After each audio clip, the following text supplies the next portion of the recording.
Want to learn some of the automations that we use with our clients to keep a healthy list. Well, what does that mean? Well, if you keep a healthy list and you make sure that you're not emailing people that are no longer engaged with you, and also if you have people that aren't engaged, are you trying to re-engage with them as well? So we've been working through the business in a box that we supply a lot of our users when they join OmniSAM. And today I'm going to do a bit of a live recording that's going to go into the course, but also show you our list management automations. As well as that, I'm also going to throw in a little bonus. We're going to look at reviews and referrals automation that we also have inside of our business in a box. So hang on in. As always, we'll kick off with our theme song as we wait for people to come on in and join us in the VIP room. If you're an elite, platinum or diamond, come on in and we'll kick off demo day in about 3.5 minutes.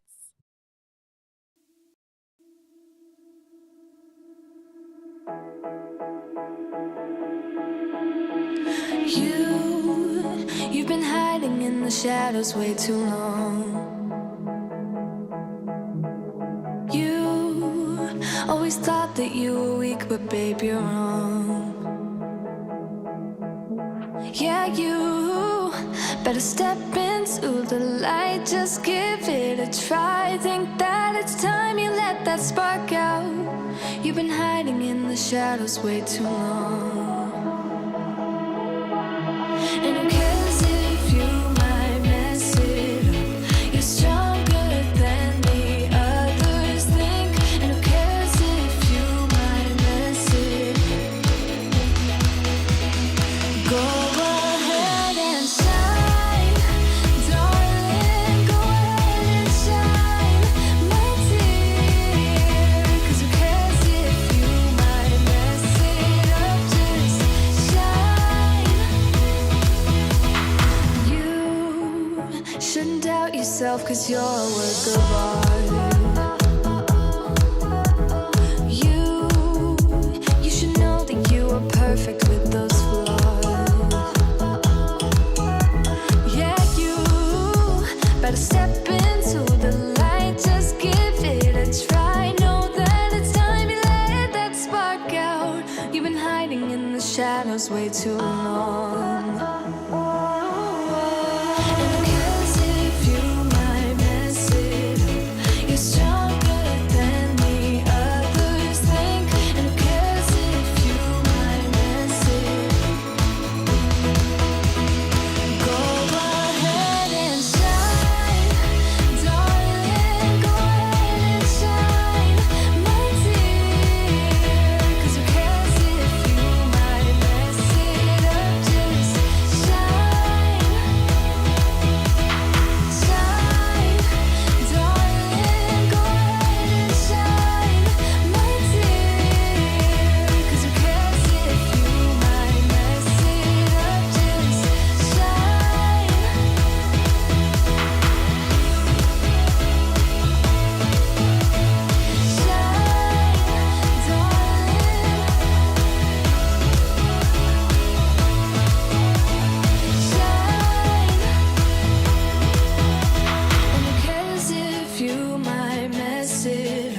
You're stronger than the others think. And who cares if you might mess it up?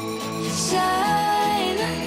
Go ahead and shine, darling. Go ahead and shine, my dear. 'Cause who cares if you might mess it up? Just shine,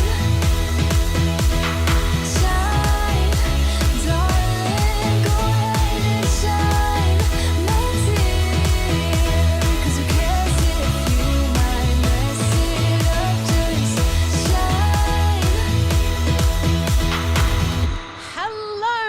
people. Welcome, welcome, welcome. Today is live demo day where we dive into some of the things that you can do inside of OmniSAM. So since last week, we have been recording a lot of the stuff we need, or the content that we need for the business in a box training that we are really spending the next month or more dialing that in to make sure that it is a really fabulous user experience for when somebody joins OmniSAM, that we help them to be able to get their account up and running, but also lots of automations ready to turn on, just a little tweak here and there. So, because that's what we do all day, every day. We build automations, and that's what we think about. I dream about, yes, I do. I dream about tags and squiggly lines and how I can simplify processes. So you'll notice a lot of the videos that we're doing over this last week or so, there's a lot of live recordings that's going into the course, and that's what's going to happen here today. What we're going to look at is yesterday we did the long-term nurture. So we dived into strategies in where you can email people every week. Next, let's dive into actual dates so that we can celebrate in people's emails things like Christmas and all those things. We'll also be looking at reviews and referrals and the automations that we've built in the back end for that. And then I will also be taking you through some list management automations. Now, these automations are usually things that most people don't even think about, right? They're so busy growing their list and serving their clients that they don't really think about, how do I keep a healthy list? So that's what I'm going to try to get through in the next 90 minutes, or just a little under that for you now. So let's begin with the dates. Now, another way that we can continue to show up inside of people's inboxes is sending them a happy birthday or a Merry Christmas or happy holidays or whatever holiday you celebrate, as well as New Year's Eve. And anyway, let's dive in and you'll be able to see all of the different holidays that we have for you. So let's jump over into my computer. So here we are back inside where all the automations that come with the business in a box are. Under automations, you will find all of these things. Now, we've worked through all of these at the top and we're coming down to here. Stage 3, set dates for birthdays and set holidays. Now, all of these are in here. So when a brand new contact is added to the record, just like the long-term nurture, they automatically come in and we set all of these dates. Now, you'll see we've got New Year's Eve, 4th of July, St. Patrick's Day, Valentine's Day, Australia Day, Anzac Day, July 1st, which is Canada Day, Christmas Day, Boxing Day, Halloween, Remembrance Day, April Fools, and New Year's. Now, all of these dates that we have here, these are set dates, which means they're always on the same day every year.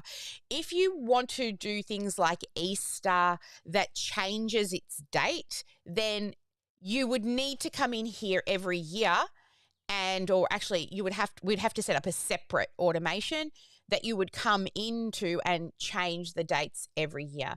So in my opinion, just use the set dates for now, unless some of those other holidays are really, really important to you. All right, so that's it. I just needed to show you in here. So all you have to do with 3.0 update contact fields for set holidays is turn it from draft to published and click save. And then down here, we're going to, now that you've turned on this one, you now need to decide out of all of the events that we have in here, which ones do you need? So if you're in America, you won't need Australia Day. And if you're in Australia, you won't need Canada Day or 4th of July. So let me show you how you will now work through and update, and then publish. So let's go into birthday. So in the birthday, when the birthday trigger happens, then an email is sent. And here inside the email, we've created a very basic email for you. So if you don't have the time, then you can just turn it on, right? Happy birthday. We've put a picture in there. We've said from the name of the business, the name of the person and the name of the business here.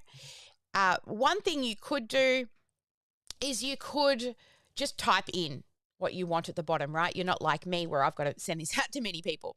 All right, so if you're happy with it, just leave that. Then if you have the text message service set up inside of OmniSAM, we can also just send a happy birthday message.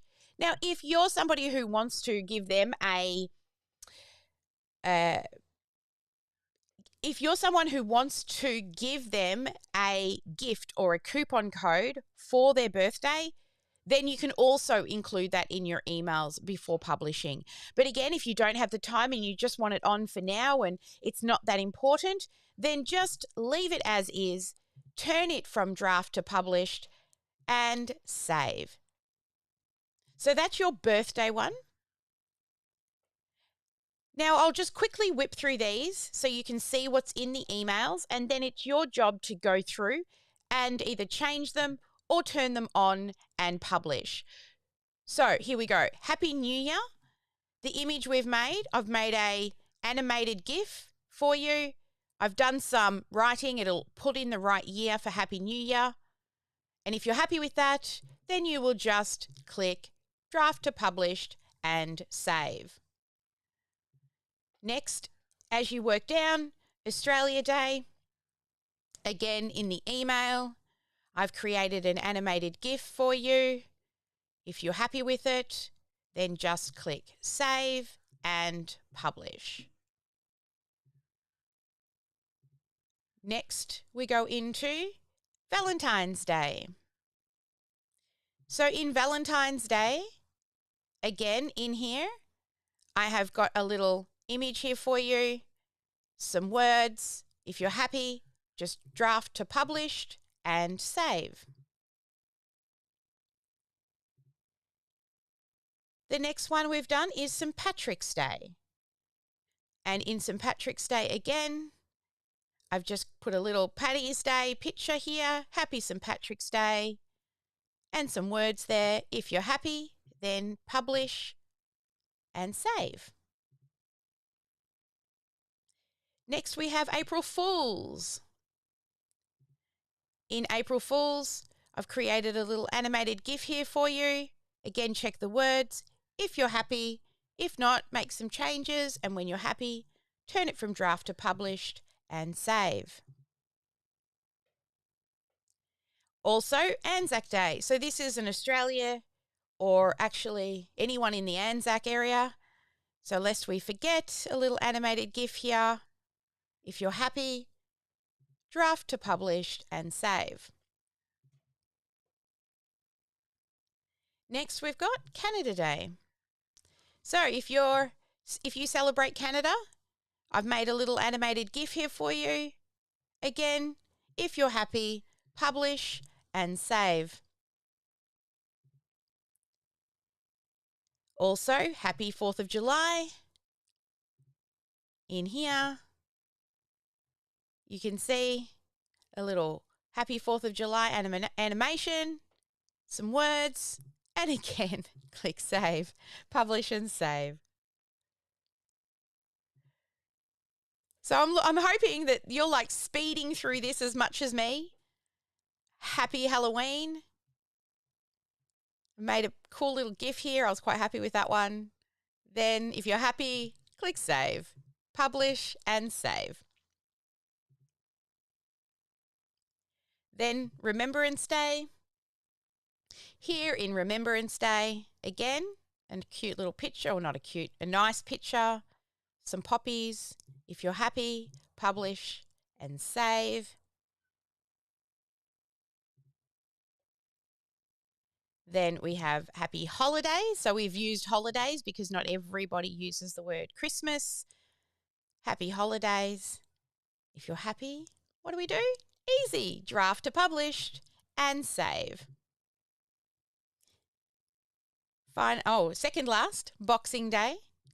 So this is for us. We celebrate this in Australia, the day after Christmas, where all the cool sales are on, and it's the day we go out to the movies with the family. If you're happy, hit save. And finally, New Year's Eve. We've made another animated GIF in here for you with a little countdown to New Year's and some words. And if you're happy, save. So then, depending on where you are in the world, all of these will be published or some of them won't be. And if there's any other set holidays, you will need to add them into here by creating a field. But just reach out to us if you would like to do that and you're not sure how. All right, that is the set dates section. All right, I'll meet you in the next video. All right, so back we are here. So the set dates or event dates that are set to standard dates are all done. You've turned on the ones that you need and you've left on the ones that you don't. If you want to add any additional dates that have set dates, then you can certainly do that. And I'll meet you in the next video where we'll move into the next area of the automations. So the next part I'm going to jump into is just a very quick look into stage 4, sales and invoicing. So over to the computer. Here we are, sales and invoices. So what we've set up here is just a standard trigger that happens when you send an invoice. So when an invoice is sent, right, the system knows an invoice has been sent. Then a note gets added to the customer's file saying that this invoice was issued on the date, to, and their name, the invoice number, the total price, and the due date. Then it will wait until 3 days before the invoice is due, and it will send a SMS reminder that their invoice is due. We're just waiting for a second for it to load. Let's try that again.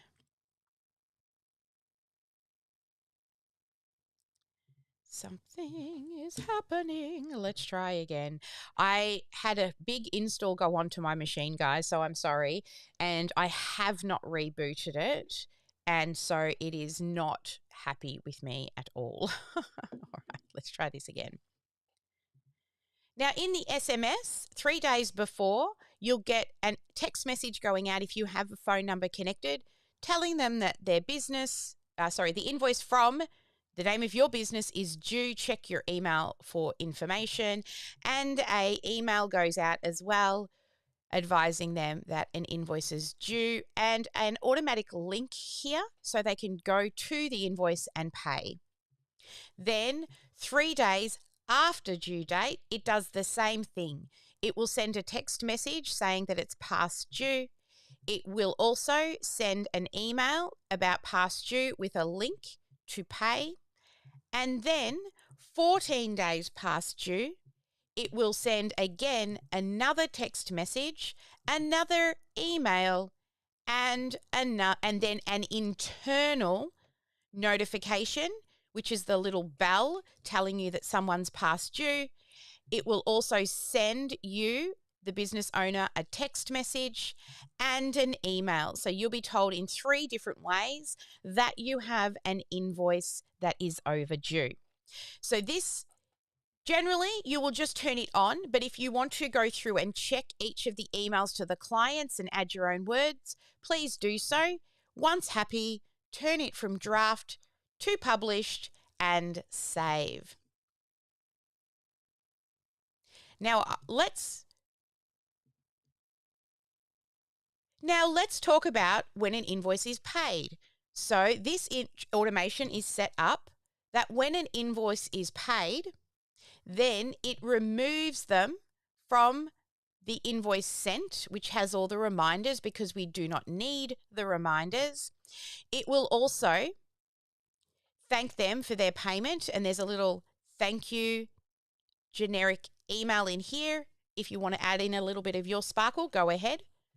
And then also a notification SMS to you, letting you know that you have received a payment.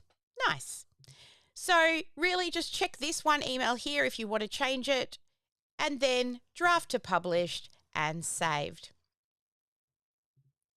So that is the invoice section. Now, whenever you set up anything to do with sales, invoicing, subscriptions, here in stage 4, sales and invoices, is where you will build in those automations. All right, let's move to the next one. So the next one here is stage 5, onboarding and fulfillment. We have put the folder for you here inside of the business in a box, but there's nothing in it because everybody's onboarding experience and the way in which you want to onboard people are very different. So whatever you normally do after somebody pays. So I'll give you some examples. Some might be an assessment that they fill out. Maybe you want them to fill in a questionnaire before they start your program and partway through your program and at the end of your program. Or if you run live events where you do a weekly or a monthly live Q&A, you can set up your reminder emails and text messages here because it's part of onboarding and fulfillment. So for example, we have different expert sessions that run every week, and we do things like this, the live demo that helps our users, which is again part of onboarding and fulfillment. So when you are building out your onboarding and fulfillment workflows and automations, then build them in here in the stage 5 onboarding and fulfillment folder. I'll meet you in the next one. So next we've got stage 6, upsell. Again, we have not put anything into this workflow. This is left open for you to think about things that you might do to upsell. So some of them might be somebody joins a live event and you've got a VIP upgrade option. You could build an automation email sequence and you would do it in here. Or maybe somebody's come through your course and now you want to move them into a membership program. Again, that offer would be built in here. So anything that has to do with taking them from the first payment to an upsell, that would go in here. So that is upsells. Now let's move to the next one. So here we are, we're down to our main final stage of the 7 stages of the customer's life cycle, and this is reviews and referrals. Now, we've already looked at the landing pages that you built in under sites and funnels for the stage 7 reviews and referrals. Now, this is the back end of what happens when they submit those forms. So you are going to need to come in here and turn these on. So 6.01 is what happens and when do we ask for a referral review request. So we've set up a few things. One is you manually add yourself this trigger tag to request a review to a contacts file. When you apply that trigger tag, it will remove that trigger tag. So it will send it out and trigger everything that's going to happen below. Next is if they are moved to the customer 1 stage in the pipeline, that will also trigger the review. Also, if you changed their status from open, which most new leads sit at, to 1, so when they purchase, they automatically move to 1, that will trigger this workflow. And if they pay an invoice, this will also trigger this workflow. Then what it does is it comes down here and it checks. If they have if they've actually done a review, we have a section on the customer's file that says, how would you rate us? Now, if that section is not empty, which means it has stuff in it, it means that that person has left us a review. So we don't need to ask them again. If they have nothing in how would you rate us, that means they have not left us a review. So therefore, they would go down this path here. Then it's going to check a few things here. If the trigger tag was added or any of these were added, then if it was a trigger tag, then it would come down here and move straight to the request here. But if a trigger tag is not added, they need to be moved in the pipeline stage. So therefore, they would come down this path and they would be added to the new pipeline stage, which is customer 1. Now, that once they come down here, when they end up over here for the email, this is what the email looks like. Hi, name. Thank you for working with us. Our number one goal at name of your business is to ensure we provide an exceptional experience. If you could please take a second to answer one question about your experience. Now, this must be linked to that custom value, and it looks as though it's not correct. So the way in which we fix that is we've got to go to, I'm just going to grab this, one moment.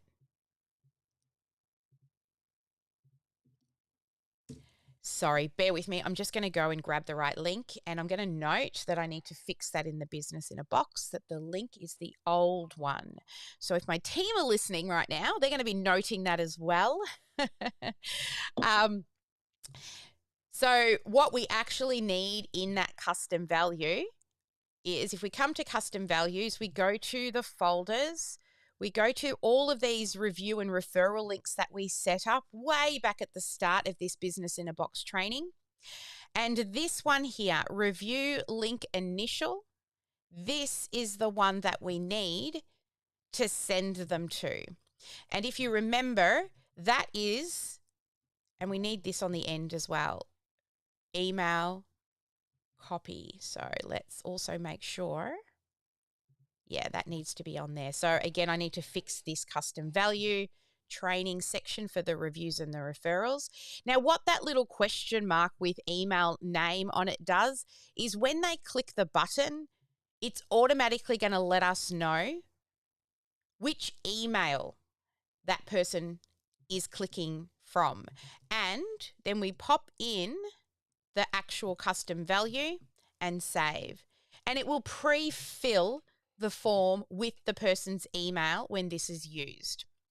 So that is now fixed, and I'm going to click save. Then 5 minutes later, if you have the phone number connected, it's going to ask them here, how did they go? And then in a second email, it's going to send them that link. And I'm actually just going to, again, change that to the custom value and save. Then it'll wait 1 day. Then in the next email, it'll ask again. So again, we're going to just fix that custom value and make sure we save. Then 3 days later, we're going to try one more time, and we're just going to fix this link and save. Now again, you can come in and check the words that we've used and add your own sparkle to it. And finally, this section ends with a goal. So if the contact is review and we get activity review received, see this activity review received tag gets added, make sure if it's not in yours, you add it and click save. So what that will do is when that review activity tag gets added, it will pull everyone down and stop sending them reminders.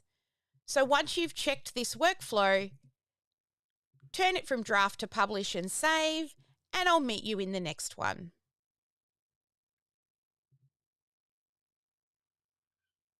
So here we are. Next is that a review has been submitted.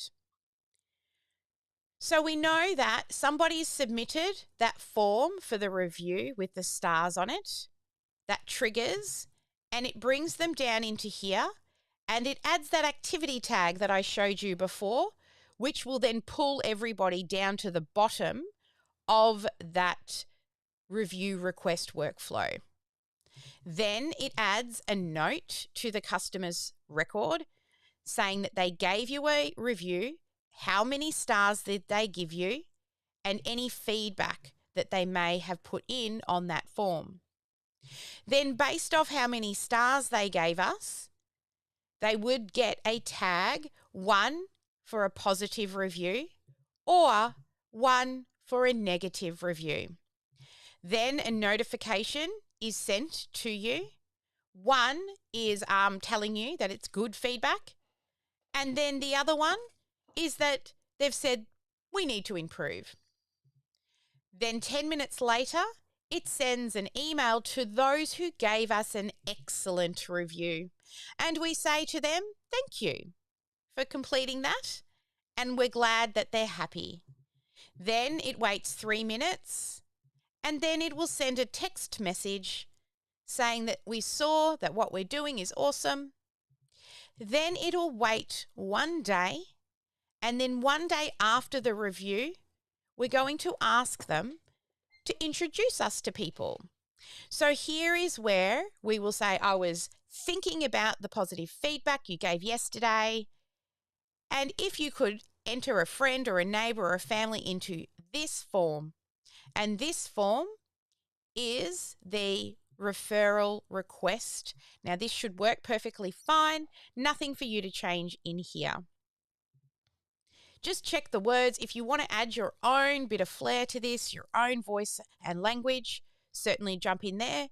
And then when done, we're an Aussie. We have yous in our neighbours. I'll click save, then turn it from draft to publish and save. So that's 6.02. What happens when a review referral is given? Next, we're going to go into the attempt to contact referral. So say somebody clicked on that email and did give us a referral and completed that form. Then this will be the trigger that starts this automation. Then we will add the lead that got referred to the pipeline, and it'll add their name and who referred them up here. And then it'll also add into the contacts record the name of the person who referred them. 30 minutes after the form is submitted, then we send our first introduction email.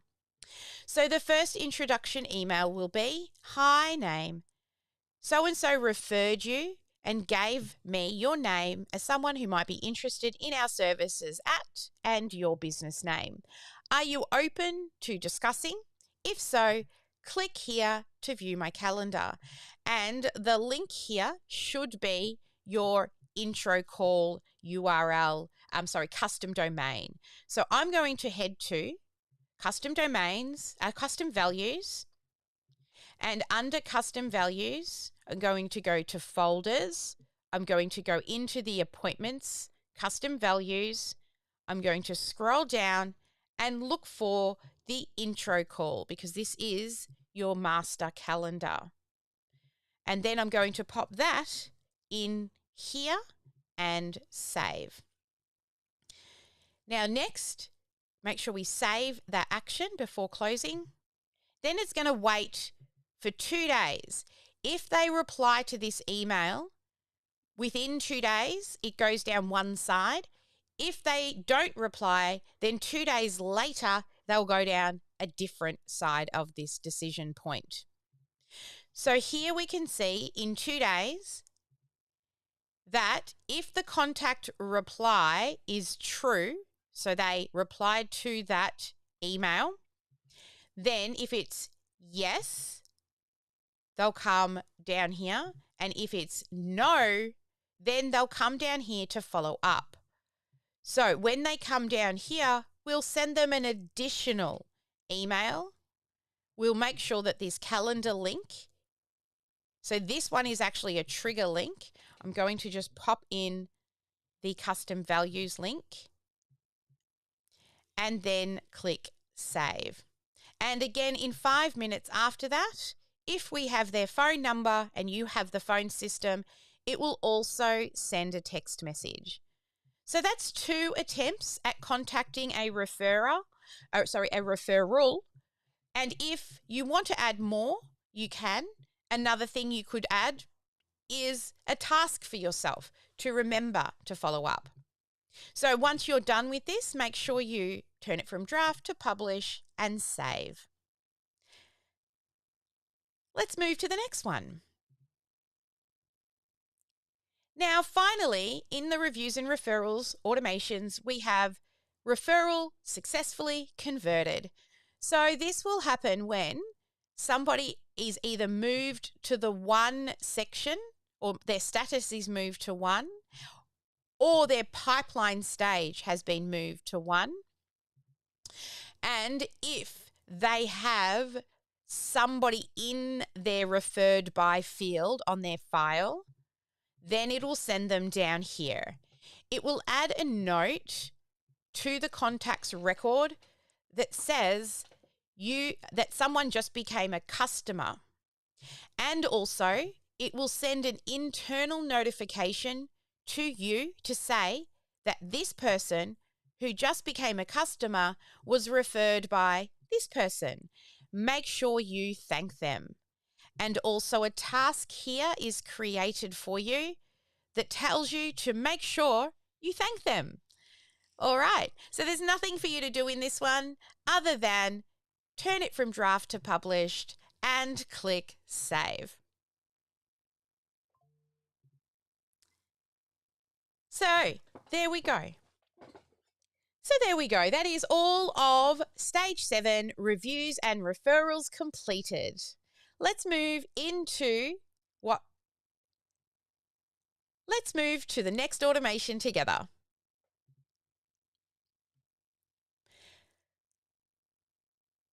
So the next part is about list management. So inside of automations, stage 8, list management, unsubscribe and resubscribe.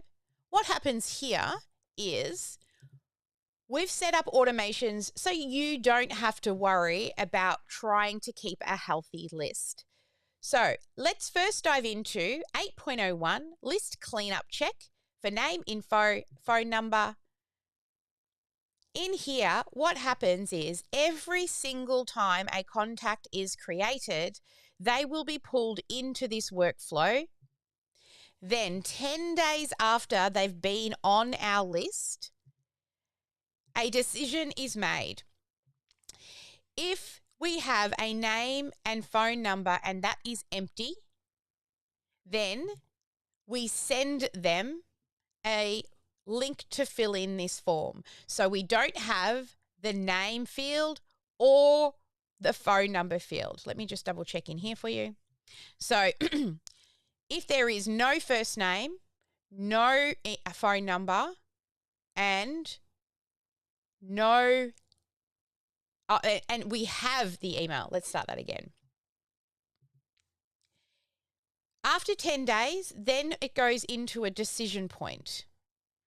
So with the decision point, the first one says if the first name is empty and the phone number is empty, then please send an email, because this email we've got. See, it says not empty. So that's what will go down here. The next one is if the first name is empty, the email is empty, but the phone number is not empty, then send them a text message, which is this one. Then the next one here is all of the fields are not empty, So we have everything, name, phone, and email. It'll come down here and they'll just fall out of this workflow. And then this one here, this one is a first name is empty, a phone number is not empty, and an email is not empty. So we will send a text message because we still don't have their name. So we want to know what their name is, so that we're not just sending hi and there's nobody's name in there, right? And then this final branch here, people fall out of if they don't meet any of those things. So quickly, let's jump in and see what they look like. You will just check that you're happy with the wording in here, but it says, hi, I'm with the name of your business, and it looks like we don't have your first name in the system yet. We'd love to get to know you better. And then they will get a link to update on that update contact field form. These have been set up to populate with the information we already have. Do not change what's in this link, but you can change any of these words if you want to, and then click save. The same with your text messages. There's a link and everything in here. Just if you want to change any of the words, then just don't touch anything that's inside of these brackets here. Same in this text message as well. Don't touch anything in the brackets, but you can change the words. Now, remember, you are getting charged also based on number of characters in a text message. So if you make it really long, you could get charged for multiple text messages. So if you're happy, which most people don't really change anything, then just click save. We're going to move now. Let's now move into 8.02. This is great because previously with my old system, it was very hard to get somebody unsubscribed and resubscribed. So this one is looking at the unsubscribes. So for now, if an email bounces or if a customer replies to unsubscribe, or they unsubscribe from an event, or they complained in an email, or they replied stop in an SMS, or they replied inside of Apple, there's an auto unsubscribe button that they can push. Now, based on what event they have triggered, different things will happen. If they've complained, then we will enable do not disturb on all channels, If it has bounced, that means it's an email, so we do not disturb on email. If they've unsubscribed, then again, we enable do not disturb on email. And if they've said stop on email, on text message, then we do not disturb on text. Then it asks here, do they have a phone number? If they have a phone number, then we will also send them an email that says, it looks like the email we have for you is invalid. Please update your contact info. And then the contact info is that custom values. So again, nothing for you to do in here other than turn draft to published and save.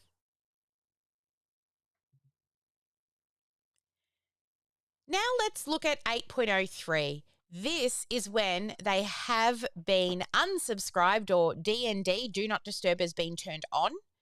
And we want to turn it off because they want to re-engage with us. So along the top here, we've put in quite a lot of different things that will turn back on their DNDs or turn off the DNDs, do not disturbs. So we've got the offer access. So they've been granted access to an offer. They have replied to a text message. They have submitted an order form. They have replied to an email. They've submitted a form. They've submitted a form on TikTok if you've got that connected. They've booked an appointment. They've signed up for a membership. They've filled in a form via Facebook. They've resubscribed via a form. they've completed a survey, and they have been granted access to an offer. So all of these things, if they were not on the list, some of them, especially if they've booked an appointment or they've signed up to our membership program, we don't want to have issues of them getting their emails and reminders. And that's why when one of these things happen, there's a condition set up here that knows which ones to push them into. So if, for example, they need to resubscribe to text messages, then we re-enable DND, or we disable DND, which makes it enabled. And here we do it for disabling email, and this one is for all channels, both text and as you can see here, turning them back on, so we'll end up in their inboxes and text messages. There's nothing for you to do in here other than understanding it, turn it from draft to published, and save.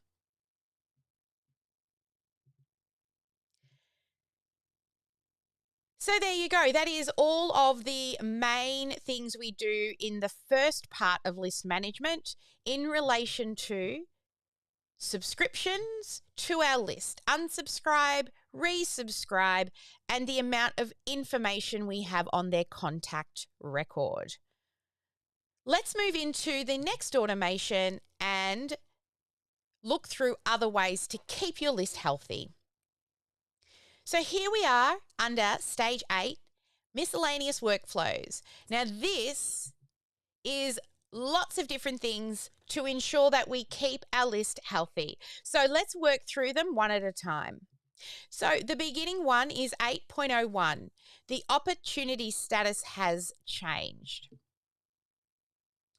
So when the opportunity status changes from 1 or to lost or to abandoned, then it will come down here, and based off this trigger, it'll send them into one of these two workflows.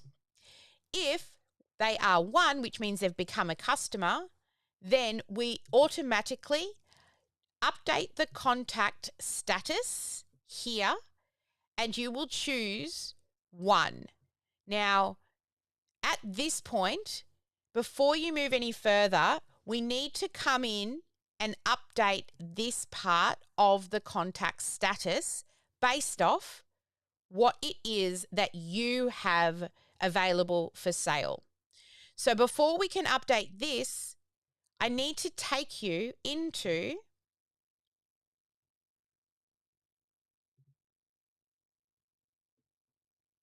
I'm going to just begin back here actually and come back and edit this. No, I'll insert. Here I'll go, yeah, because then they'll know where it links straight away.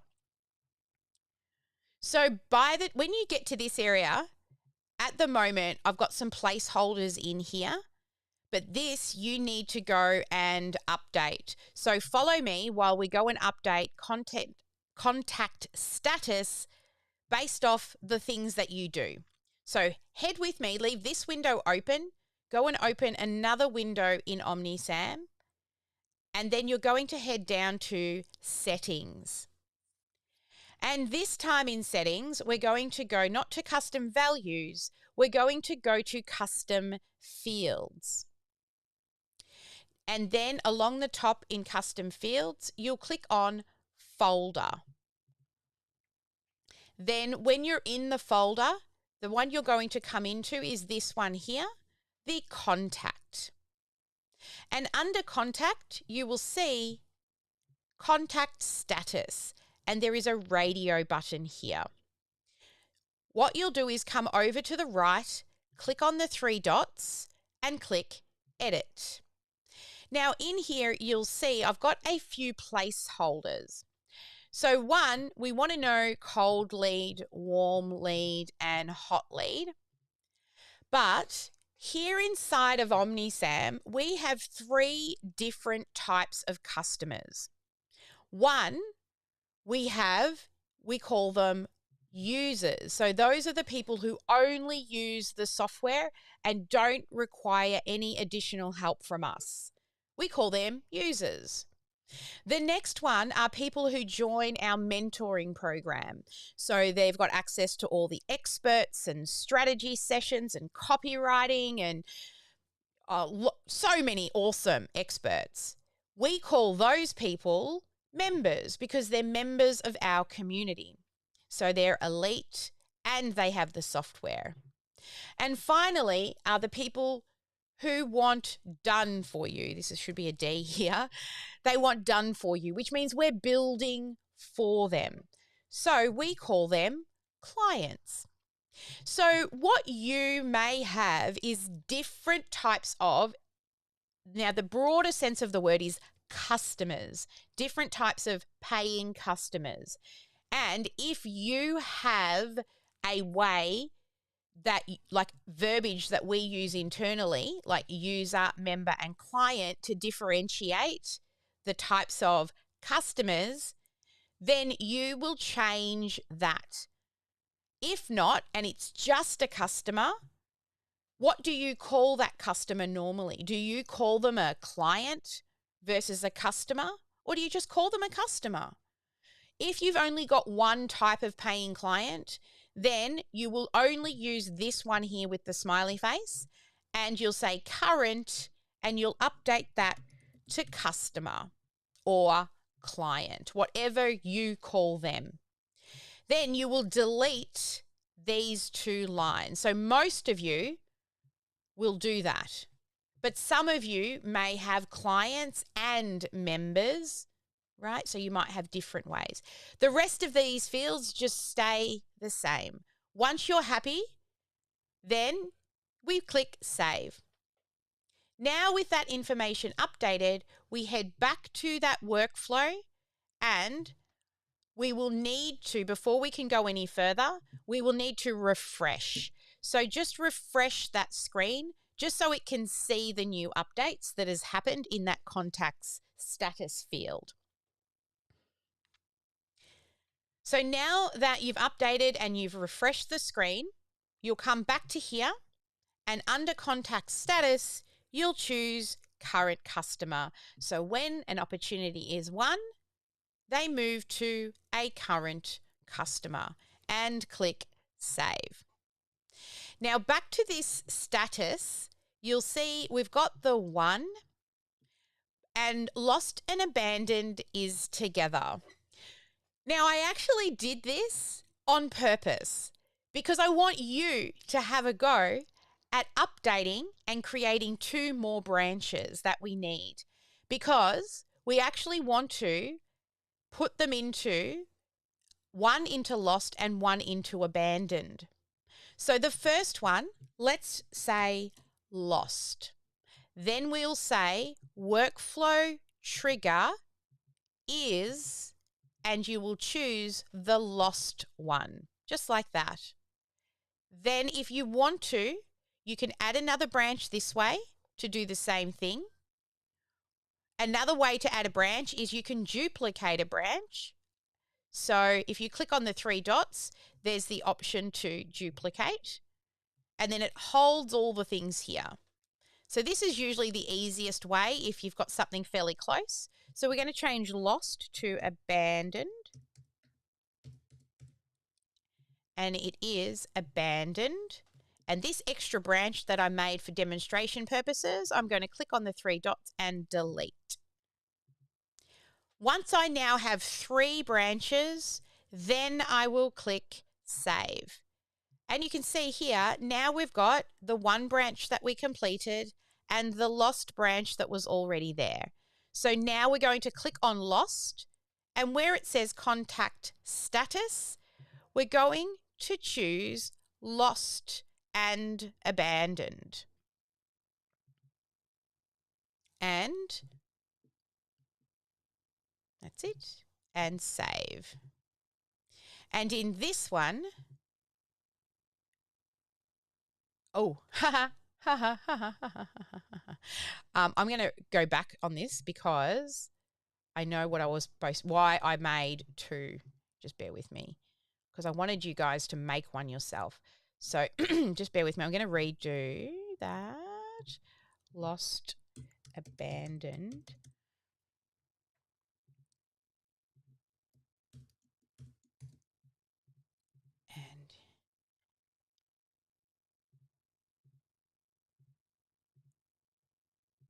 Okay, let's try that again. So then when you come here to this decision diamond, on purpose, I've actually left one of the branches out of here because I want you to actually create one with me. So let's head over here first because we're going to create a new trigger. And that trigger will be status changed, and it's changed in the pipeline, in the leads pipeline, and in the leads pipeline, they have moved to the stage of bad fit. Bad fit. And then at the top here where it says opportunity status changed, you're going to write bad fit and save. Oop. Oh, an opportunity. Also, you need to add the opportunity.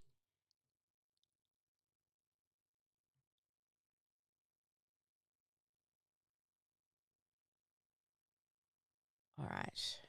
Where is it? Sorry, just let me check something. Move to status. Move to status. Let's try that again. So at the top, you'll choose trigger, and then you will type in the word status, and you're looking for opportunity status changed. Then you will add in here status in pipeline, and you're going to choose your lead to sale pipeline. Then you're going to choose the pipeline stage, and the pipeline stage is bad fit. And the move to status is abandoned here. So once they become a bad fit, we're going to abandon the sale and click save. Then down here, you're going to add a branch for that. So we're going to come in, and you can see currently we've got lost and abandoned.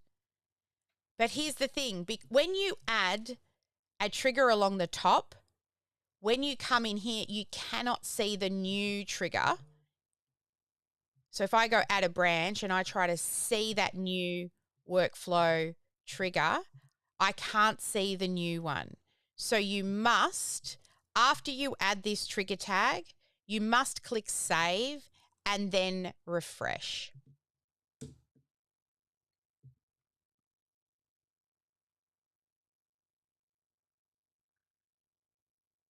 And we're waiting.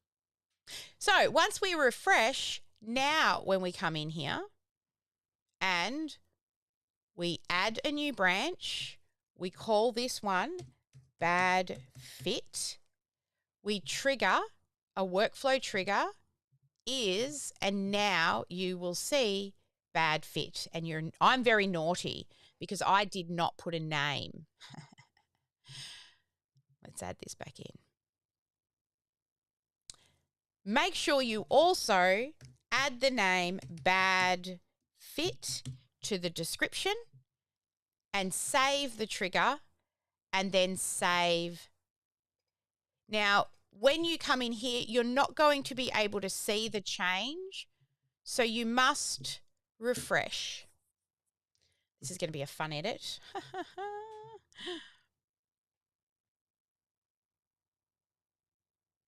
So if you're out there on the live stream and you're still hanging in with us, good on you while we do a live recording. All right. So now that you've refreshed, we're going to go and make a branch together. So currently we've got the one branch, the lost and abandoned branch, and next we want to add in a branch for bad fit. Then we will choose select workflow trigger. Workflow trigger is, and it is the bad fit. We will then save, and now you can see the bad fit one here. Now, instead of going and trying to find this one, what we're going to do is we're going to copy it. We're going to click on the 2 dots, click copy, copy action, and we're going to move it here. Then we're going to change what's inside. So click to change. Up the top where it says update contact field 2, we're going to write bad fit. And the contact status will come down here to dead or bad fit and save. Then once that's done, you've done everything you need for here. You're going to turn it from draft to published and save. Let's move to the next one. Now let's talk about 8.02, which is a stale lead. So a stale lead is triggered up the top here based off time. So when a new lead is in this pipeline, is sitting in the first stage, which is the new lead stage, and they've been in that same spot for 90 days, so they have not moved, then we send a text message and we say, hey, name, are you still interested in what we have here at name of your business? Again, if you want to change the words here, go ahead. And then we also send an email. Hi, name, still interested in the services we provide at ? Now, you can add more information into these emails, but it's just one attempt to re-engage. And when you're happy with the text, turn it from draft to published and save. So that's an attempt to move somebody from a new lead to the engaged lead. Now, let's move into 8.03. This is when a lead does engage and it stops the unengaged workflow. So if they book an appointment or their status changes to open or they reply to us via any type of channel, whether it's text messages, email, WhatsApp, and so on, or we move them inside of the pipeline. So they would move to any stage in the pipeline because everyone always starts in the first stage. Then we will remove them from the stale lead workflow. And nothing for you to do in here other than to turn it from draft to published and save. Great, let's move to the next one. So next we have 8.04, which is follow-up date reminders. Now, on the form that you complete for the update of call status, so the form you complete when you're on a call or you're doing an ATC, an attempt to contact, if you add a follow-up date in that field on the form, then it's going to come down here and it will add a task. And it says you wanted to follow up with this person today and here's their contact information. And also any other insights that we know about the person that you have on the record. So when you do call them, you know what you're going to be speaking about. So this is taking you back to that original attempt to contact stuff that we spoke about earlier in the training. Now, on that follow-up date as well, there will be an internal notification that goes out to you to tell you to follow up. Okay, and again, with all of the information. And then finally, an SMS internal notification as well. And it says to go in and check your notes. So this is so you do not miss a follow-up, but there is only one reminder. If you ignore it, you're leaving money on the table and we're not going to send you another one. You can certainly add more in here for yourself or just do your job, right? Follow up when you're supposed to. So for this one, you really just have to come in and turn it off and just understand its purpose. So do that and click save, and I'll meet you in the next one. So here we have contact replied alert. So what this does is when they reply via any of these channels, and the meaningful reply means they haven't said stop or unsubscribe. If they have, then it does other things. And then it figures out what did they reply on. And then it will come down here and it's going to send us some notifications so we don't miss it. So first off, it's going to send a text message and an email to advise you that somebody has replied. And if it comes down here, it tells you that someone's replied, but they don't actually have an assigned user. So somebody needs to go in and assign a user to that person. Now, pretty much every time somebody gets added to into your contacts, they're going to be assigned to the main person. This is more relevant for those who have large sales teams and round robins. Sometimes people, may not come in with an assigned user. So if no assigned user, then that happens, and then it comes over here and it removes where it says customer replied alert to off. It then waits 2 hours and it turns the customer replied alert back on, so that we can reply to them again. So again, nothing really for you to do in this one. It's just understanding its process. Turn it from draft to published and click save.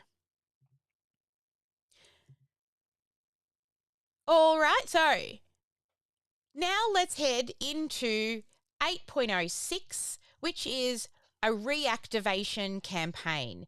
Now, this one here, you will need to have an offer.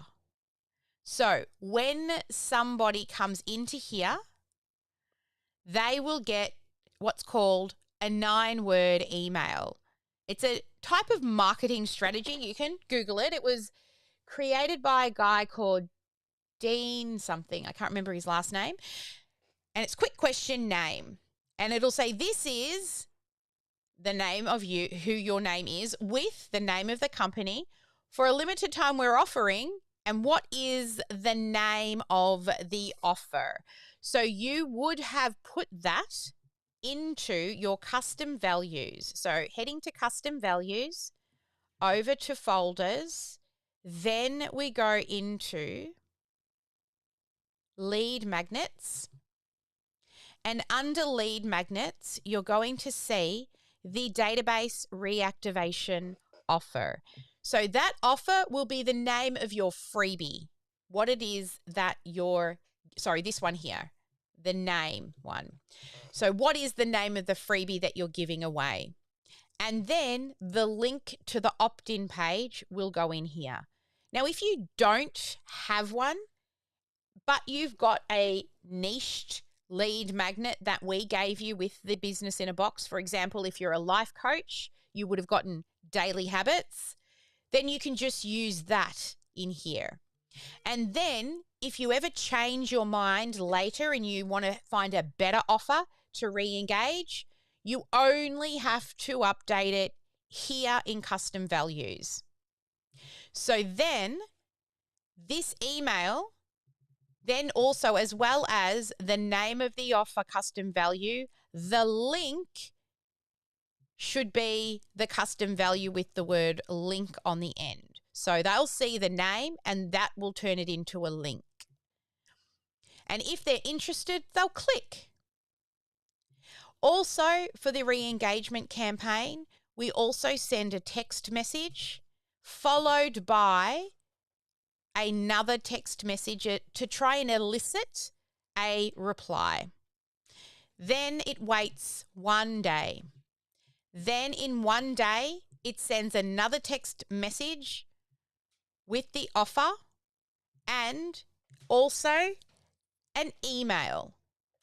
And you can see here on this email, it's only got the offer name. So you will have to edit this, come to custom values, copy your link. Now we don't have any links, so this isn't going to work right now. And I'm going to paste that link in here and save. Select the action, open in new window and save. So now it's an active link. Okay, so now that's done, you can click save and turn it from draft to published. Now, if you don't have a reactivation offer, then please put this in as a job to do. If you're going to use the one we gave you, then this is what you will do to your custom values. Over here in your custom values, you are going to go and find your lead funnel. So to get to your lead funnel, you will go back. You will look for sites. You will go into your lead generation funnels and you will choose something from the funnel, stage 1 funnels. So we're going to choose this one, which came, hang on a second, no, not this one. So we're going to choose this one, the life coach one, because that is what we created. And what we created was called a daily habits checklist.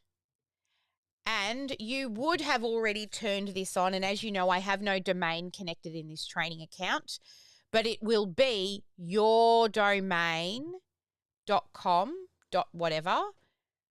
And then the / will be, if we click over here on publishing, will be, for this example, checklist. So whatever yours is, it'll be yourdomain.com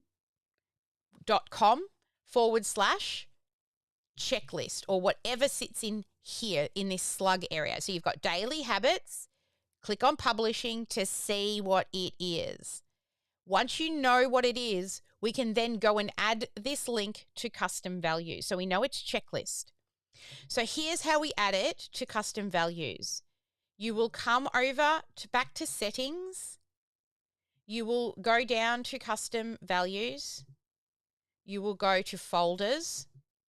You will go to lead magnet. And actually, before you go to lead magnet, just click back, go into general info. And the first thing you're going to get is your domain. So we're going to copy that link for the domain. We're then going to take that back into lead magnet. And then here where it says with the link, you're going to click the 3 dots to edit.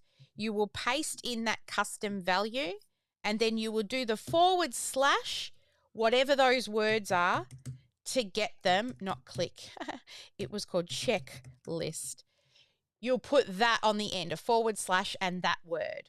Now when they click the button, that's where they will go. And then also we need to give it a name. And for this one, we called it the Daily Habits Checklist. And you can also give it a little hook on the end. So if the Daily Habits Checklist, so that you can, and then put those words on the end. And then update. Now that that's been populated, what you can do, you will know now when these emails go out, they're going to have that information in them. So once done, click save, and we are now done. And we are now done in the database reactivation workflow. Next, let's go and look at outbound missed call automation. So sorry, I'm just going to go back here and do that again. Now we're looking at 807 Inbound missed call automation. In this workflow, if you have a phone number connected and someone calls and you don't answer, or they get the busy signal, or they cancel the call, or they leave a voice message, this will trigger an internal notification to send you a message that says they just called the CRM phone number. We have sent them a missed call text back, but be sure to call them at, and it has their phone number. So the cool thing about this is it lands at your phone with the number, and you can just click the phone number and call them straight back. You don't have to go looking. And also, if they're calling around trying to find someone to fix their leaky tap and you don't answer that phone, they're going to call the next person in the queue and you lose that job. So this missed call text back automation will actually make you so much money providing you call them straight back. Also, 1 minute after the missed call, we also send them a text message, and the goal here is to get the text message to them before they ring your next competitor. And they see this, sorry, I missed your call, what can I help with? And then that starts them texting you. And then hopefully, while they're texting you, you're actually going to call them and it's going to make you money. It's an awesome automation. So there's nothing for you to do in here again. It is really just so that you understand and then turn it from draft to published and click save.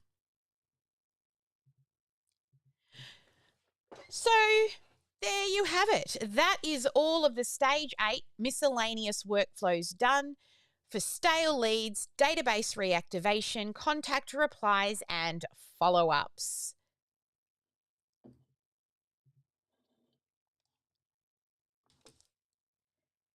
Well, we have been through now and activated and turned on every single automation workflow.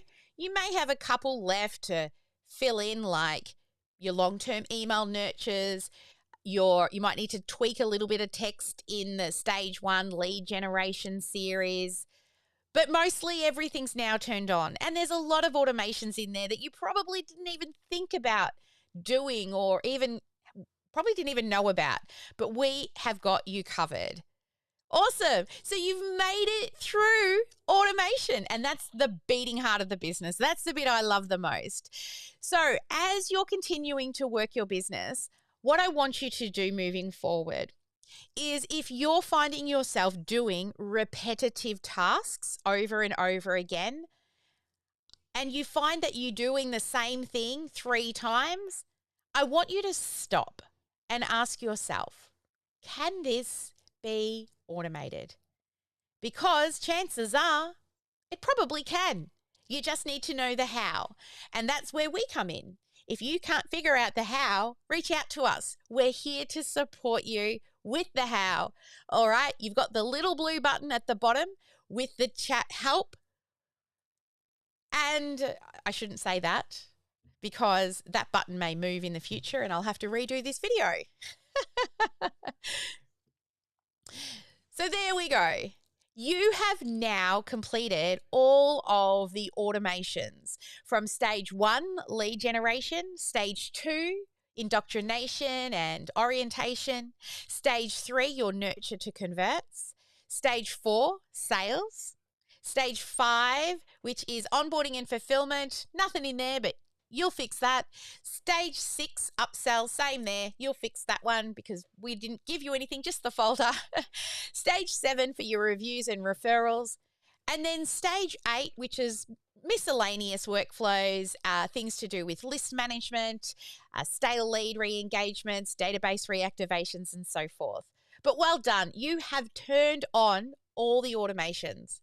Now, moving forward, I want you to, every time you're working your business, and if you find yourself doing something 3 times, I want you to stop and I want you to ask yourself, can that be automated?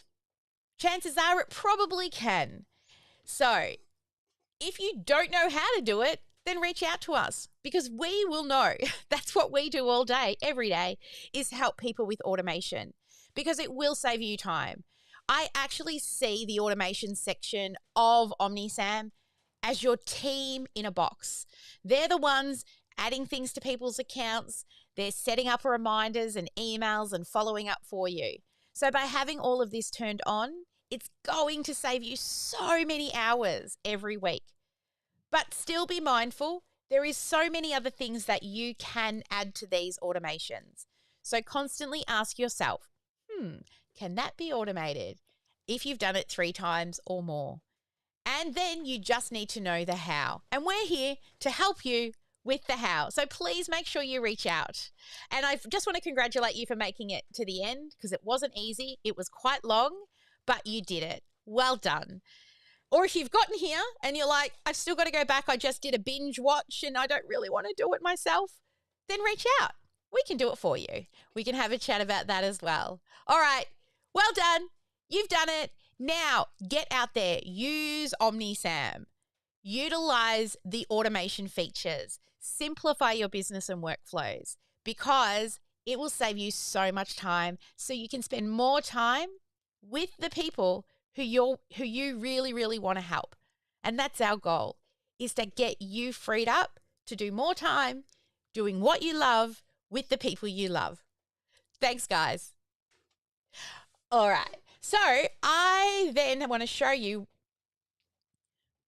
Now, before we move into setting up all the automations, I need to show you the opportunity pipeline that we've created for you to give you an overview of what it is.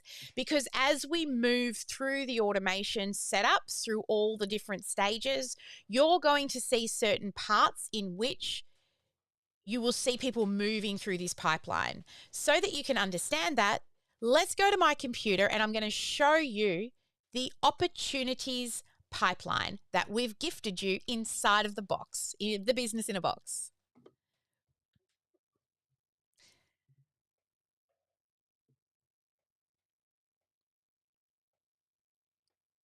So here we are back inside of OmniSAM, and down the left-hand side here, you will see opportunities. Now, inside of opportunities, this is the opportunity pipeline that we have made for you. And that way you know where people are in their journey towards you and through your events or programs. So every time a brand new contact is added to OmniSAM, they will fall into here. Once, of course, you've got your automations turned on, which we'll be doing next. Then if they reply to you in many different channels, it could be reply to an email, a text, a WhatsApp, and in the automations we'll show you more about what they are, but that's where they'll go. Now, if they book that first calendar that we had, then they will move in here. And then if they cancel or you complete the form, they will move to cancel or no show. And the same with that second calendar that we made. When they book, if you've set that one up, they will also move from here to here. Then negotiations, what that means is they've said probably yes, but they might need to discuss it with a partner or look at their money and funds. But you're in negotiations now, which means you'll be always following up, but you are now talking and they're close to that yes. Contract and invoice sent. So depending on the type of business you have, you may not take payment on the phone, or you may send a contract first that then sends an invoice. So this is they have not yet paid. Then once they've paid, they move into here. If they leave you a review, they will move here. If they sit on your list for a long time and you know that they're not yet ready, you will move them to long-term nurture. If they say no on a sales call and they are definitely not going to buy, you will move them here. And if they are a no good fit client, they're just not someone you want to work with, then you can move them here. Now, there will, as you will see as we build out the automations, there are stages in which they automatically get moved for you. So before we move out of pipelines, I'm going to meet you in the next video where we're going to talk about just renaming some of these. Now that you've got an overview of what each of these mean, I want you to actually rename the calls. So we've given you the name of the first calendar and we've called it intro call. And the second calendar, if you're using it, we've called it consult call. But your intro call might be called discovery call. So the way in which we edit these names is we come over up the top here to pipelines and we click on that. In here, you will see that pipeline and we click on the pen. You will then come down here and if you call your intro call something different, maybe it is your discovery call, you will put that in there and you will replace that in each of the intro call ones. Now, if you're using this one, then again, you will change the name. So maybe this one might be a strategy session. So it's up to you what you've called those two calls, because some people actually do what's called a 2-call close, which means the first call is more about triage. So it's a really short 5-minute to 10-minute triage call just to see if they even qualify for a longer call. And then they run a longer call, and then that will be the biggest sales call. That way, you're not spending hours with somebody trying to close them and they're not actually a good fit. So if you're somebody who does a 2-call close, then this is what you would have. But you name them however you like. They will still function the same. Once you're happy, you just click save. Awesome. There we go. So that is an overview of your pipelines. And next we're going to move into the automation parts where you're going to start to meet your team in a box that's going to save you so many hours. I'll meet you there. Well, there we go. I think I have just finished recording the business in a box. Now it's time for me to go and edit everything. Oh, no, I have not. I've still got to do the testing ones, but I'm 6 minutes overtime for this stream. So just bear with me. I'm checking. I have an appointment. Yes, I've got copywriting on in 20 minutes. So, let me bring up and test, because we have to do the testing section. So what I'm going to do, if you're still with me, good on you. Put a hello in the chat. All right. What I'm going to do is I'm going to look up the testing area just to make sure that it matches what I'm going to tell you guys to do during the test. So I'm looking for the business in a box master. And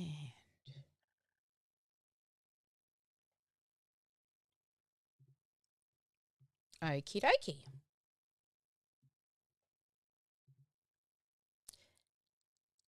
Before we can say, we're done, we have to actually test. We have to test all the things that you have now in your business in a box. So you need to be looking at funnels, websites, links, forms. When they fill in things, do they end up on the right page? Do they end up in the right workflow? So there's an easy systematic way to fix or go through each. And what I'll do is I'm going to walk you through where you should check, and then you're going to go do the doing, okay, for each of these. So we'll do one at a time as we work through these videos, because then it's up to you to go and test everything, okay? So I'll meet you in the next video where we will begin our testing in funnels. See you there. Okay, so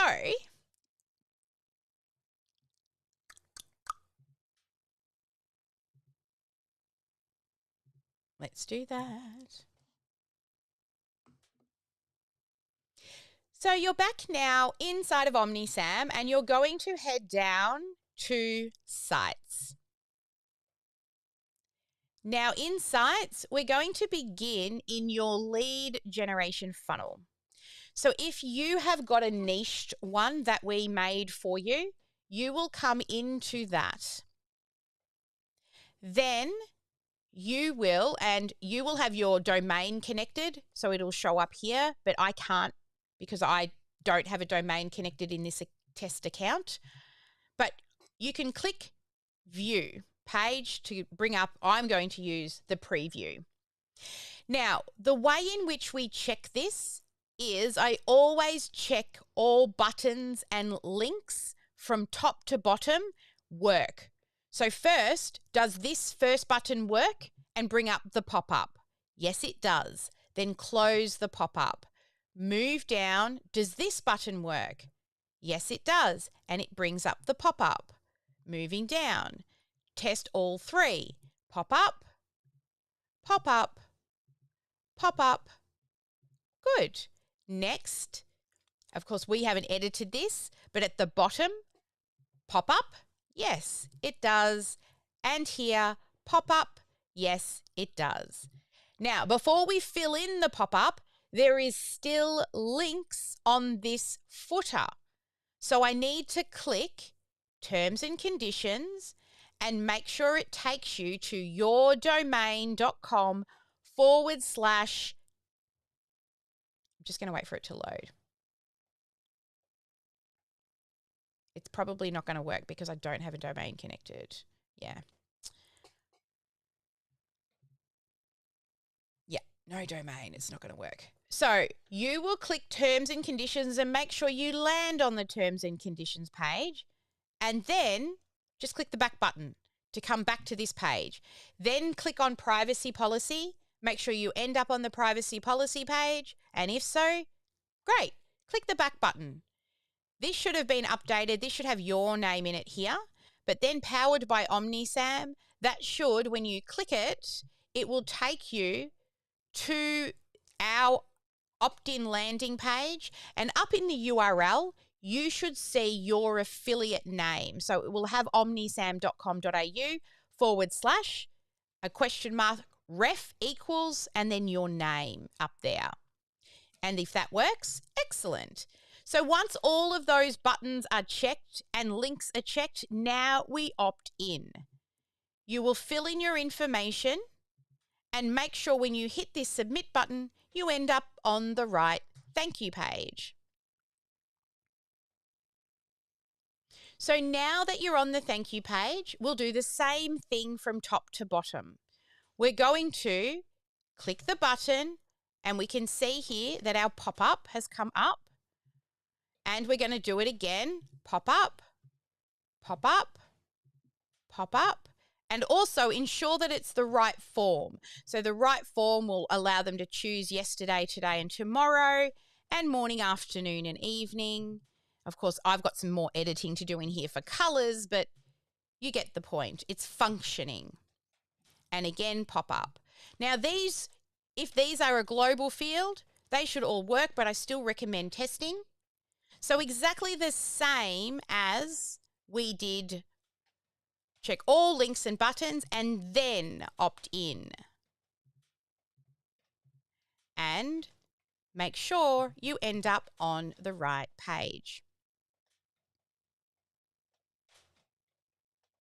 And now we're on the booking page. So here, again, just make sure you check the page. Now you can see what's happened here is that's what's called an exit pop-up. We don't want an exit pop-up on this page. So then I found an issue. I would go back to that page and let me show you how to turn off an exit pop-up. So I'm going to click the edit button on the page I need to fix. And along the top, you will see pop-up settings. Click on that. Then I click on the blue bit at the top here for pop-up settings. And then you scroll to the bottom and you'll see disable pop-up. And we turn that on and save. Oh, actually, and you will publish. I can't publish because I don't have a domain. Now when you refresh this screen and I go to exit, which means I try to leave the page, the pop-up doesn't come on. So check all of your links and then book yourself an appointment. So fill in the info for the appointment, put in some words in here so you can see them in your email notifications. So you know what it looks like when you receive the email, and schedule the meeting. Then you will see here and test. Add it to your calendar. Now that's been done and you've booked your appointment, you should have a couple of things happening. You will go to your email and you should check that your emails have come in and that they are working. So the same thing with your emails.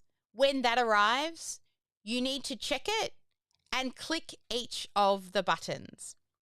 So for stage 1, for your lead generation funnel, what I recommend that you do is you opt in on the first page with one email address, and then you do not go through and try to book an appointment. You just leave it as if you've opted in and then you've taken no further action. Because over the coming days, you will see the emails coming in using the workflow so that you can have a real life user experience for when somebody opts in for the lead magnet and then does not book an appointment. Then I would opt in for viewing the calendar opt-in form using a different email address. Now, here's a hot tip. You can use the same email address, but then you put, let me show you on the screen. It's probably easier. So I'm just going to type it up here so you can see it in real words. So let's say you were putting in your email address and it says sally@omnisam.com.au is my normal email address. You don't want to use a fake email because it's bad for your reputation. What you're going to do is you're going to put a plus symbol, and then you can use, I always like to use the word test because I know that I'm going to delete that email later. And then so you know what you've done during the test, the first one, do opt in on the end. Now, this is still going to send to Sally@OmniSAM, but this is letting us know what we've opted in for. So that's what you'll do on the first page. Now, the second page that you opt in for, leave the word test and write view calendar. So as the emails are coming in, you'll know why, and that will put them into the 9-step follow-up automation where you will get texts and emails. Well, texts if you've got the phone connected, and definitely emails. And then finally, when you book an appointment, you will just do test, and you could use like booking, test booking. Okay. Now, when the emails come in, you'll know which part of the funnel you opted in, and you will get those emails in real time. Now, this will refer to any other things that you opt in and test throughout the testing phase. Make sure you use that plus test and then an indicator so you know, because they're all still just going to come into that one inbox, and you need to be checking and clicking all your emails as you go. All right, so that's stage 1, check, done. And make sure you do give yourself that real life user experience by waiting for the emails to arrive as well. And if you find any errors, then fix them. Because not everything's perfect. Not everything goes as planned. It is going to be in perfect action. And I promise you, there'll be something that has a problem as you're testing. And we just fix it. That's what we do. All right. So get stage 1 done. And I'll meet you in the next video where we'll talk about the next workflow to check.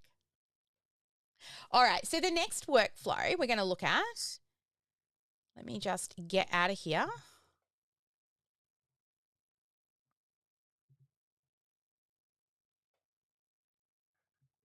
All right.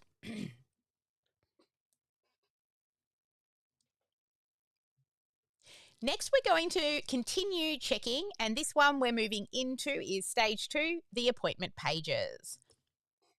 So, heading on over to my computer, inside of the appointment pages, what you will do here is this appointment form, you won't be able to test until there's a real life appointment.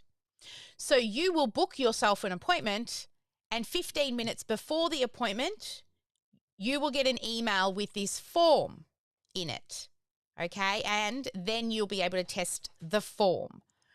With the view calendar, this form would have been tested when you did the lead stage 1 checks. However, I still want you to come in and check your footers are all working and the links in here.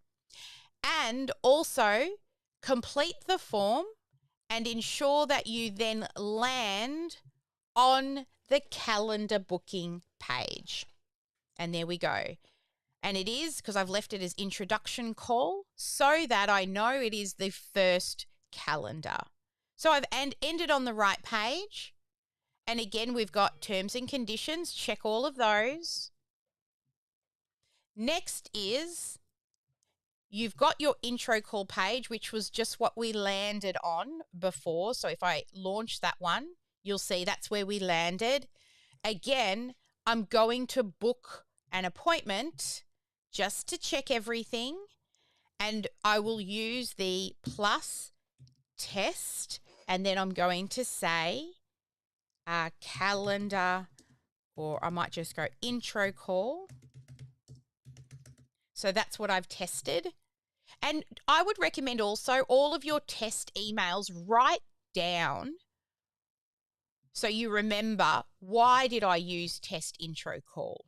Because I was testing the reminders that come, one, to you, the user, which is this person, and also the second lot of emails that you get as the business owner to tell you. So then you will schedule a meeting, and of course you're going to go and check that you get that in your inbox.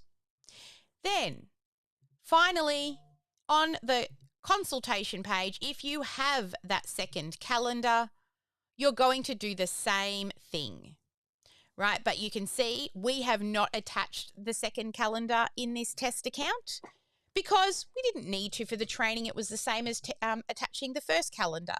But if you do have two, then you will do it there. Now, every time you make a brand new calendar, you will also add them into this appointment section.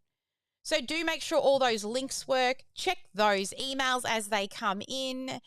Go through that real life user experience, or get a friend to, for booking appointments. I'll meet you in the next video where we'll go through the next section of funnels to test. Next, we're moving into the reviews and referrals section. So let's head on over into OmniSAM. So here where we left off, we're in the sites area and the reviews and referrals section. So for this one, what you will do is you will again go and view this page. And before you do anything, make sure you check any links on the page take you to where you're supposed to go. Then you're going to test 1 through 5. So you'll click 1. You'll pop in an email address like Sally at omnisam.com.au, and it hides the field. Now, what actually happens here is generally this goes out and has an email already inside. Then you're going to test, if I hit 3 or 2, where do I go? Oh, we've got to put in some words for 2 stars. And submit. Now, it's gone to the wrong page, and I think it's only gone there because I don't have an active domain. Let me check. So if it does end up, it's supposed to take me down to this page here and this page here if it's for feedback. So I can already see a problem. So what I'm going to do is fix it. So what's happening is when I hit that submit button, it's going to the wrong page. So I need to edit this form. Now, you cannot edit this form in the funnel.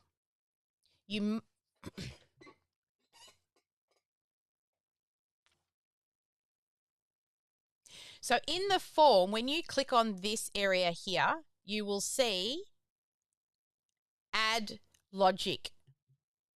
And then here in logic, it tells us where we're going to send you when you choose 4 to 5 stars.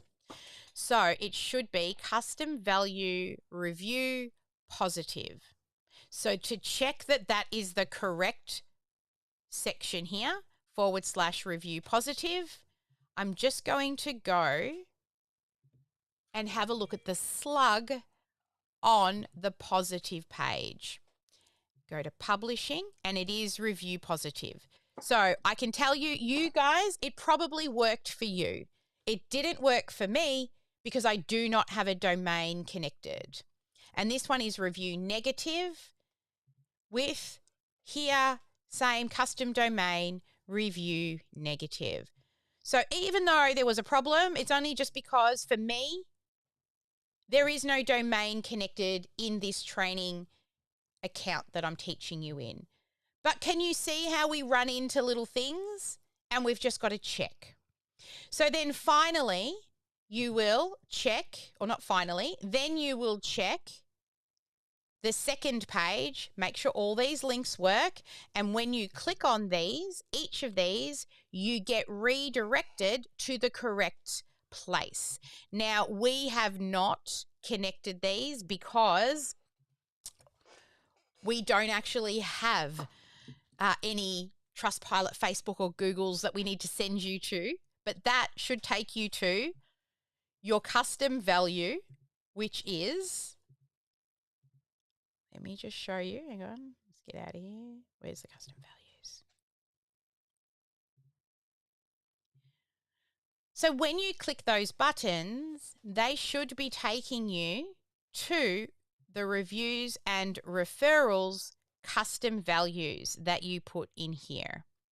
So if I copy that, so if I copy this one here and I go back to the form and I check because it wasn't going anywhere.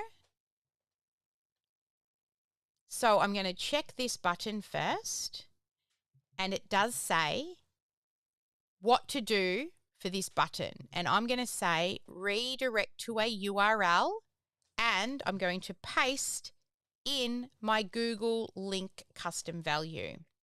I'm then going to go and get my Facebook custom value. Click on Facebook, drop that down, URL, and paste, and then Trustpilot. I'm going to copy and then come to this one, drop it down and paste. Now I will save the page and publish if you've got your domain connected. Now I'm going to preview and check it. And do we end up where we're supposed to be? Yes, we do. Excellent. Then we do try again. Facebook. If we click Facebook, do we end up where we're supposed to?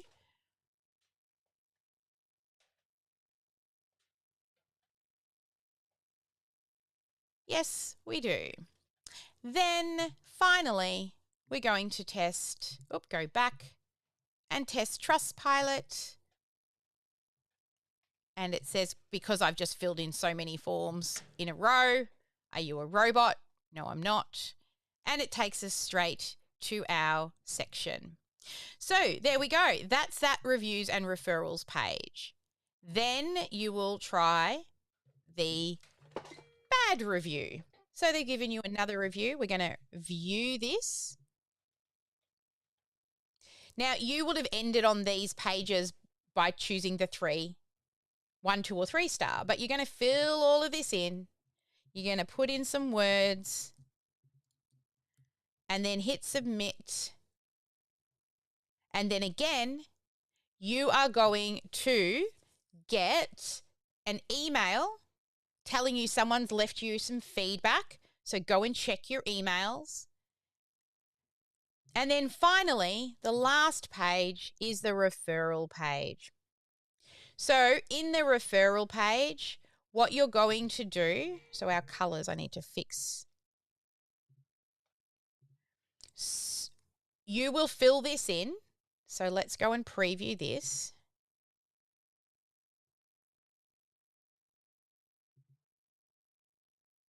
And you will fill all of this in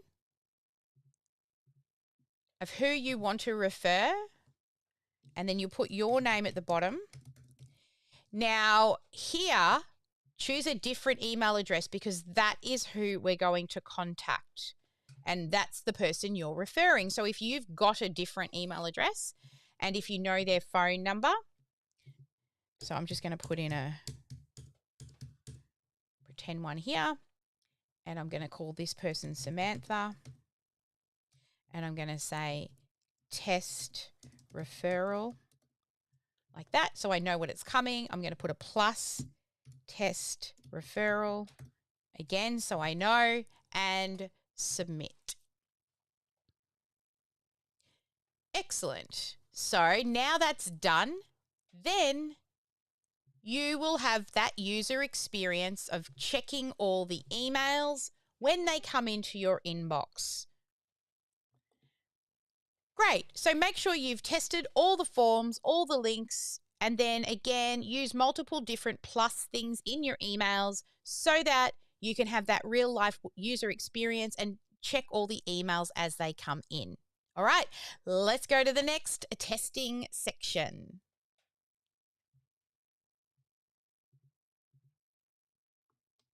All right, I'm now heading over back to sites.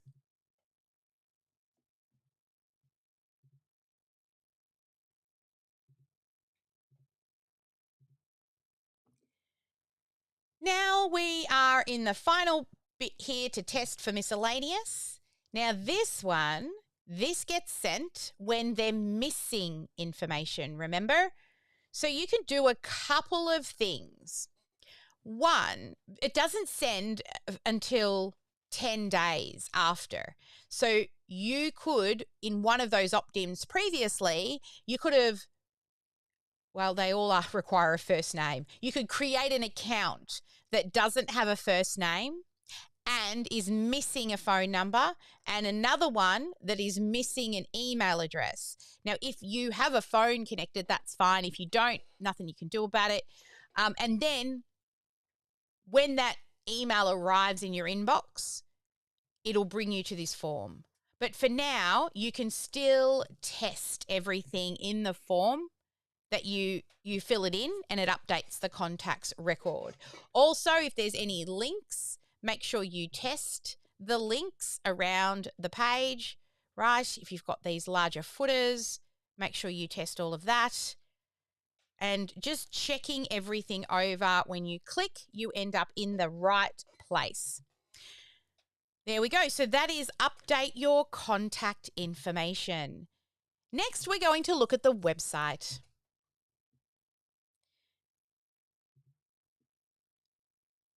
So now you're here in websites and, so now you're here in sites, and the next thing to test is websites. And if you've used our website, you will have these pages in there, and you begin on the first page. And just like you've done in the funnels, you click every button. Make sure it takes you where you're supposed to. You opt in to every form and make sure when you opt in, it does what you want it to do. And you will do that through every single one of the pages that we gave you in the business in a box. So you would have done a home page, an about page, a contact page, a link in bio page, a privacy policy, a terms and conditions, an A2P opt-in, just a standard page for us to be able to use if you apply for a phone number, an unsubscribe, a promo unsubscribe, and an expired promotion. So go through every single one of those pages again, like I said, check every link, every button, every form, and make sure that you end up on the correct page and also that the correct email lands in your inbox. So just methodically go through each of those pages, and that is your next area for testing. All right.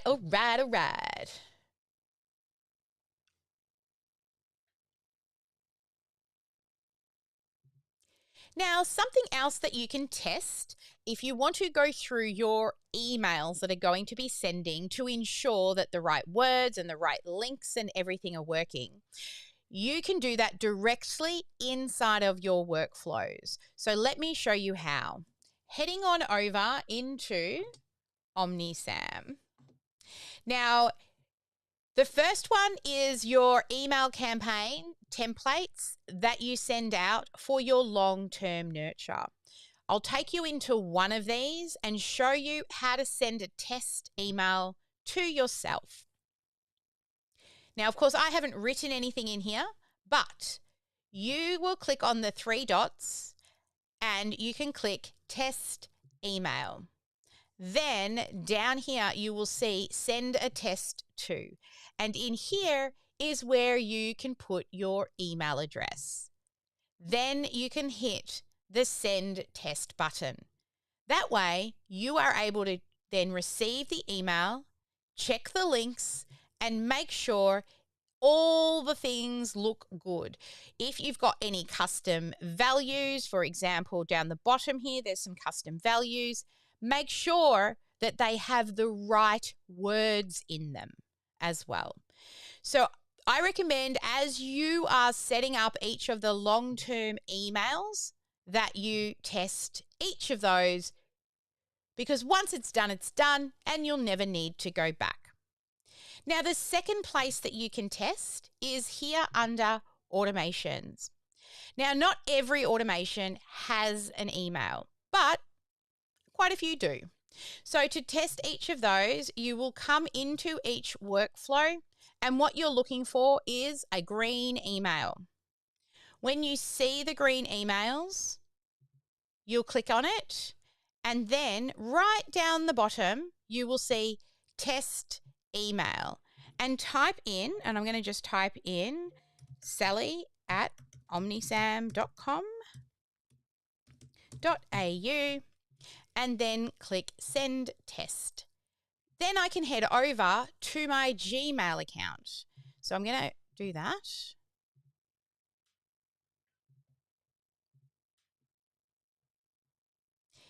Here you'll see in my Gmail account is that email. Now that email's come in, I can click here and check. Does that take me to the lead magnet? Yes, it does. And there's a link if you want to book a call. If I click that, does it take me to the intro call page? No, it doesn't. Why? Because I don't have a domain connected. So that one will work for you. And I can tell up the top in mine, it would have worked for me too. But this account doesn't have a domain connected. And then here is the attached PDF. So work your way through and just check each of the green emails. You'll do definitely 1.01. There's emails in there. And there's no emails in this one, so you won't need to worry about that. But work through each of the things we've given you where there is an email. Send a test to yourself. Check all the links. And you're good. Your emails are working fine. And if not, fix them as you go. So that is how you check emails and all the links inside of OmniSAM before launching. All right.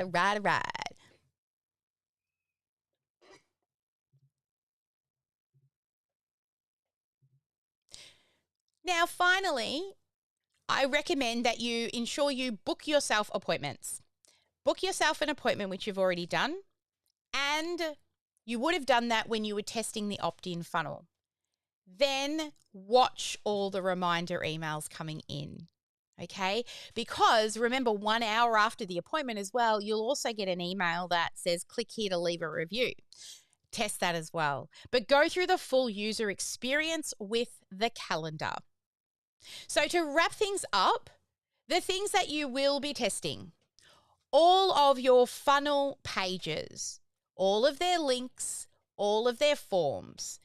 Each link should take you to the correct location. Each form, when submitted, should take you to either a new page or sometimes it stays on the same page with additional information. Check every page carefully. Then head into your website, check every page, every link, every form. And then calendars, book yourself appointments in both of the calendars or one, depends on how many you have going. And then finally, all your automation workflows. Go into those, make sure you've read through them so that when you see them, you understand what they do. And finally, check emails. Check all the green emails. Send yourself test emails to from inside the workflow. And then also make sure you go and check or do check the long-term emails as you write them. Just before you give it that green tick that you're done, also send yourself a copy of it just to check all the buttons and things work. Awesome. That's it. Work your way through testing and launching. You will be able to turn it on and still use it. And if there are mistakes, it's okay. Okay, it is okay if you still turn it on and you have not fully tested everything. I promise you, someone will tell you and you can fix it, or you'll see it land in your inbox yourself and you will fix it. So imperfect action. Work your way through, but then testing, yes, you've got to do it, but I don't want that to stop you from starting to use the system. Excellent. All right. Well, I've gone a little over time to get the rest of this recording done for the Business in a Box, but I'm pretty sure I'm done now. I am done. Thank you for everyone out there. I can see all your eyeballs on me right now for hanging in over the last couple of days as we finished off the Business in a Box recording on a live stream. We will be editing this, and everybody who has a OmniSAM account, you will be able to use your new business in a box. You'll need to reach out to us to ask us to push it, and we have a form we need you to fill out as well. So if you don't have the business in a box yet, please make sure you reach out to us. But thanks for joining us for Demo Day. If you would like something in particular for next week's Demo Day, then send us an email at hello@omnisam.com.au. Let us know what you would like us to demo next week, and we may just do that. All right, as always, guys, never let anyone dull your sparkle. Make sure you get at least one income producing activity done each and every day. And I will see you, I don't know, whenever my next live is. Go check the calendar.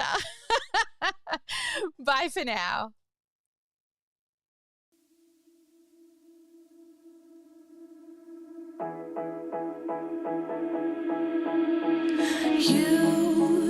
You've been hiding in the shadows way too long. You always thought that you were weak, but babe, you're wrong. Yeah, you better step into the light, just give it a try. Think that it's time you let that spark out. You've been hiding in the shadows way too long.